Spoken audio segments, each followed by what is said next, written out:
Voilà, c'était plutôt là les rencontres du président de la République par intérim avec le président ivoirien Alassane Ouattara, le président congolais Denis Sassou Nguesso et le sous-secrétaire d'État américain chargé des affaires africaines. Un calendrier particulièrement chargé pour le président de la République par intérim à cette 20e session de la conférence des chefs d'État de l'UA. Entre les travaux et les audiences accordées ici et là, le séjour du président n'a pas été de tout repos. Pour la journée de ce lundi matin, le président Dioncounda a été reçu par le président de la République de Côte d'Ivoire, Alassane Dramane Ouattara. Dioncounda l'a informé des derniers développements de la situation dans notre pays.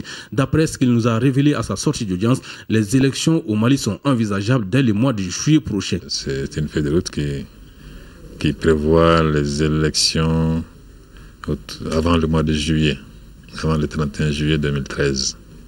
Donc vous imaginez que les choses vont aller assez vite, beaucoup plus vite que beaucoup ne croient. Mais je pense que c'est un challenge, et c'est un pari qui peut être tenu et par le Mali et par la CEDEAO. Alassane Dramane Ouattara a rassuré le président Traoré du soutien de la Côte d'Ivoire et de la CEDEAO en général.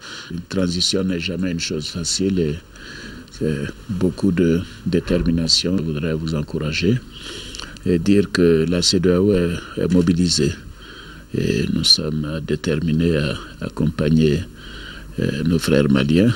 Et c'est un dossier qui concerne tout le monde et les perspectives sont bonnes et nous souhaitons que tout cela puisse mettre fin aux souffrances de nos frères et sœurs maliens. Même ordre du jour au cours de la séance de travail que Dioncounda a eu avec le président congolais Denis Sassou Nguesso quelques heures plus tard.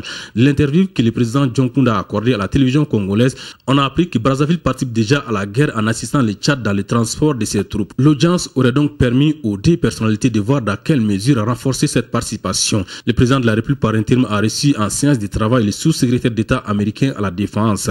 Il a été question là aussi de trouver les voies et moyens d'aider notre pays en attendant la reprise totale de la coopération suspendue depuis le coup d'État du 22 mars. Il dit qu'il était venu pour donner son appui à la CEDEAO, aux Nations Unies, à la France et au Mali par rapport à la crise actuelle et aux ressources, recherchées pour s'attaquer à cette crise. À cet effet, il est heureux d'annoncer que les États-Unis ont promis 96 millions de dollars à la CEDEAO pour la lutte contre l'insécurité au Mali. A noter que le président de la République a accordé des audiences à des personnalités à huis clos. Il s'agit des présidents tchadiens, congolais, béninois, du secrétaire général de l'ONU, de la présidente de la commission de l'UA.